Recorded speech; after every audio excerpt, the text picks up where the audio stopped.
Hello, everybody. This is Matt Liebsch with Pioneer Midwest, and this is part two of the Birkie recap from 2020. We just entered the woods from the power lines, and Julian Smith just won the preem. As you can see, he's off the front of the race a little bit, and he's backing off to let the field catch back up as he's trying to clear lactate out of his body. The guys at the front went pretty hard to try to win that. You can see right behind him that Brian Gregg is in second, and he's taking a feed at the front of the race. You know, we've only been going for 10 minutes, but you want to fuel early and often in a marathon race. So once you feel like you need hydration or some calories in the body, it's too late. So you got to be on it. And he's just off front chilling right now, and the rest of the men's pack is slowly reeling him in. I'm trying to see myself back there. I was still in the race here. I think I was a little ways back, and I was skiing with Kyle Bratchard was right next to me, and we were chatting, and we were going to have a plan to work together if there was a big Euro break. And you can even see Julian is him rubbing his quads. He's trying to flush the lactic out from that effort. He knows that the pace is going to go fast coming up at some point in time on these hills.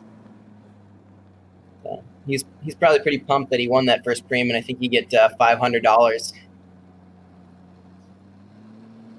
But you can see the entire men's field is we're taking up the whole width of the trail, and nobody's really going that hard. We're kind of all walking the dog. But I see Nicholas Deerhug is coming to the front right now.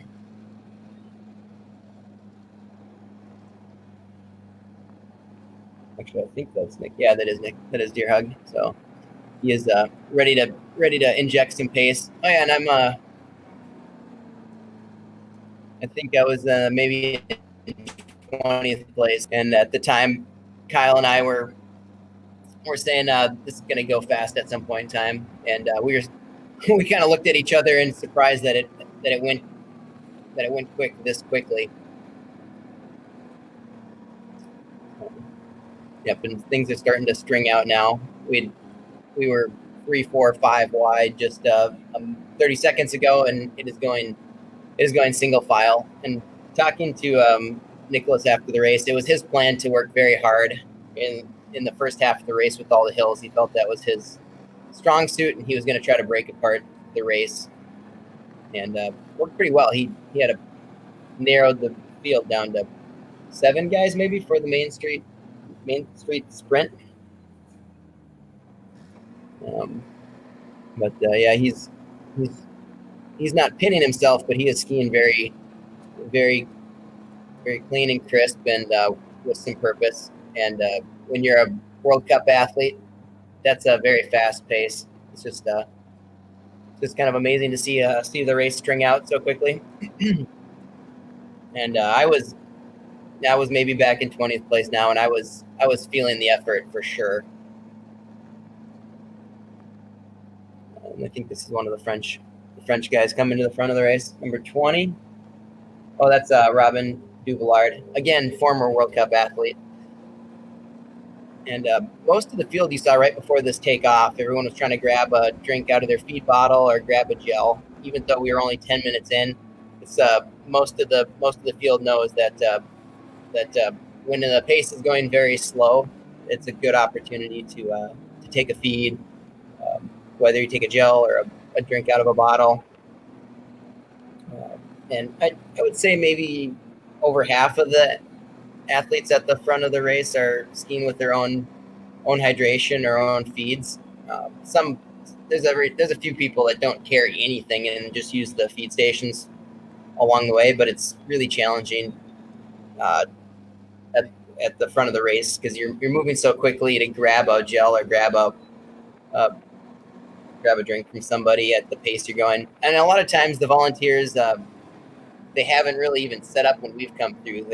They're also a little scared to approach someone 20 plus kilometers an hour.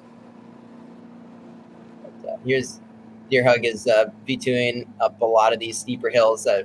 We're on the, we're approaching the high points, so we're going up all these steeper hills. And many of you that have raced and skied the Birkie know it's pretty hilly for the first 15K. And these guys in the front are just V2ing everything. So, yeah, I was just off the back of this main group at this time, and I was hoping that it would slow down and I could make contact. Oh yeah, I'm about 15th place, right in the back of that group. And my going up this hill already was I think at the top of this V1 hill, I was already, my legs felt like hot dogs that split up in the microwave already. So I had a pretty fatiguing week with trying to do all the wax service for our customers, and kind of cresting the top of this hill was, I think, the first time where I thought to myself, I'm not gonna make it to Main Street with that front group. So,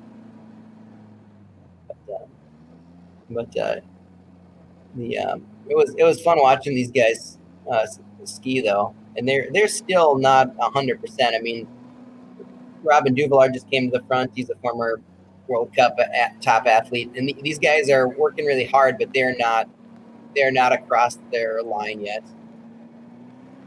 And most of the guys behind them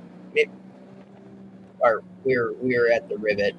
But there's some Americans in this group, like Ian Trashia and Bjornsson, and they were skiing really, really, really well. And I think they were hanging in this group without much stress. But, it's kind of cool watching these guys step turn around a couple corners. The Birkie's mostly kind of north to south, so that you don't have too much turning technique going on. But there's a couple corners here that they're able to step turn around. Oh yeah, and there's just a little gap there forming between that first group and the second. And I know Kyle Bradford was back with me, and he was able to bridge that gap, and I couldn't go with him through here. And I want to say there was one other skier that was able to make that gap. But yeah, my strategy at this point in the race went from swinging for the fences and hoping to hang on to this group to trying to stop the bleeding and figure out who I could maybe catch a ride from to get to Main Street, because I was already looking at the kilometer markers click down, and I was going, there's no way I can ski this pace for another 40 kilometers.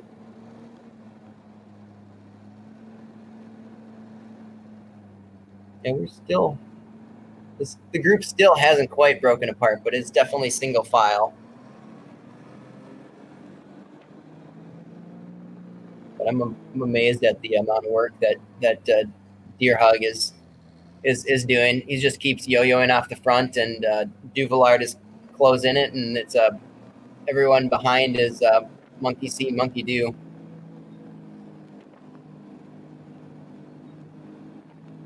Yeah, it looks like those guys are skiing along really, really well. I mean, they're free skating up this hill now, so the glide factor is really good. I mean, these guys had very fast skis. I've got some very good skis from over the years, and we had good race wax on, and these guys maybe even had another level of ski speed.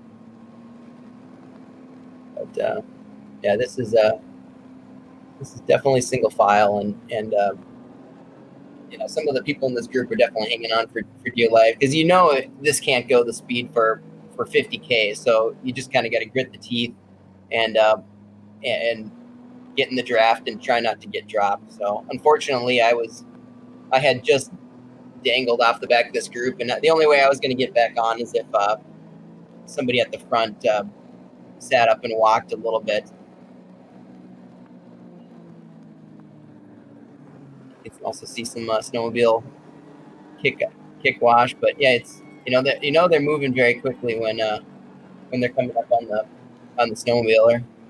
Up and here's a feed station, and this is you can see a couple of the guys in the back were trying to grab a drink, but everyone in the top 3 or 4 of the race just kept their head down and pushing. So you can see the couple of guys that did pull over to grab a feed are back up. Oh, and there's Akio's in the back. So I had been skiing with him just 3-4 minutes prior, and he was able to bridge that gap. Oh yeah, I'm still in the back of that group, just off. You can see as there's a maybe 5 to 10 meter gap. So I hadn't thrown in the towel yet, and I was really hoping to close that, but doing all the work just solo is difficult. Unless you're Nicholas Deerhug, he's just driving this train by himself. But he's definitely was the strongest skier this day, and I knew that from the gun when he took off, just watching how he skied. But Robin Duvillard is going to the front now just to kind of keep the pace honest. These guys also, they know they've created some separation, and they don't want to let off the gas too much to let the Klingons get back on the group. So so they're even though they slow down a little bit, they're still going to keep an honest pace to try to keep everybody off the group that they work so hard to get rid of. But yeah, I'm at the back of this main group, and I'm skiing with Akio, and I think at one time he was able to go around me and bridge up to this group, and I'm mistaking him with Adam Martin as maybe it's 7th or so place, and he had a great race this day.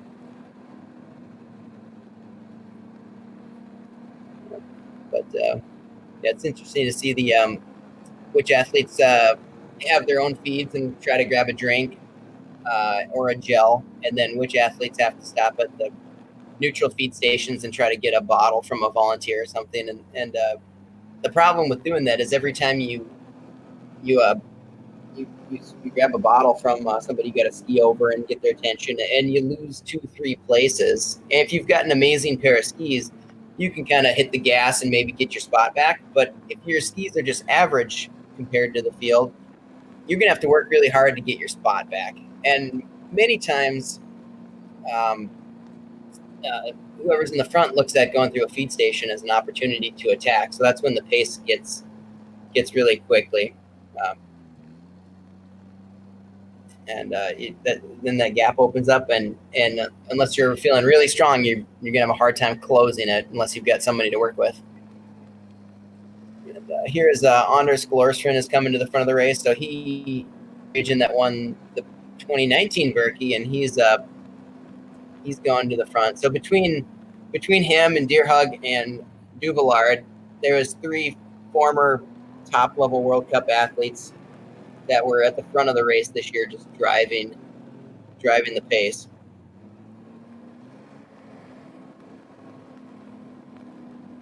And every now and then we get kind of a straight shot through the woods, and I can still see my white headband through the woods. So I had not given up hope that I was going to maybe regain with this group. I think this is Snowmobiler's corner. Oh yeah. I don't know if anybody crashed on this year in the front of the race. But it's exciting skiing that corner with the Euros because they don't know it's coming necessarily. So usually you'll get some action. But fourth in the race, I think right now is actually I don't know. Bjornsson's actually 5th overall. So someone's got an AP uniform on, and I'm trying to figure out what American that is.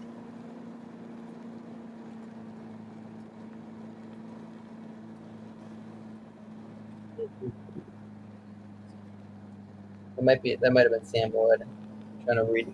It's kind of hard to see the bib numbers. Yep, there's Bill Pierce actually on the right side of the trail, so he was there to support Brian and Caitlin, and was going to give Brian a feed. And yeah, these guys at the front, they're just going through all the feed stops and sponsorship feed zones, and they're just on the gas the entire time.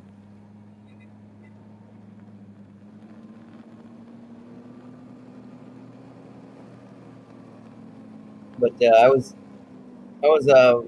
hoping that my skis would stay competitive this whole race. I know it was a little colder snow in the morning, but you can see the sun kind of coming through the trees and hitting the track a little bit, and that's going to cause some glaze. And we went with some hand structure this year, and that kept my skis running well the whole race. The skis were not the problem this year. It was the body.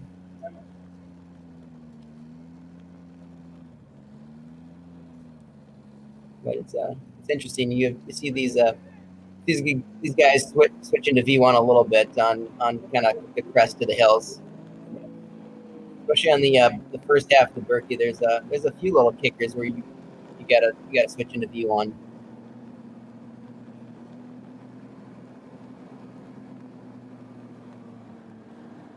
But at this point in time, I think I haven't seen myself at the back of this group, so I must have let that rubber band snapped a little bit much. Yeah, the very back, I think I can see Kyle and Akio, and I there's a huge gap now back to me, so I think one of those hills, I literally had my legs explode on me, and I had to coach a skate up the hill. So one ski, one pull at a time. I needed a little break, and I was actually caught by, Brian Gray caught me eventually, but before that, I had Tyler Cornfield actually was in front of me just a little bit, and I connected with him, and we were able to work together to get high and limit our losses. Otherwise, we would have gotten caught by a bunch of people. So it's just so much easier to maintain a good speed if you have a few people to ski with. If you're totally by yourself, marching to your own beat, it's hard to make that good a time. Even these guys in the front, they're rotating through. Everyone's taking a pole. Deer Hug is obviously taking up more poles than anyone else. He's right here on the video. He's just looking back like, is anyone else going to come through? And everybody else is probably looking gassed. So he turns back down the track and applies some more power. Again, he just looked over his shoulder and he's like, is anyone going to come through and help with the work? And it's not that anybody doesn't want to. It's just I don't think anybody can.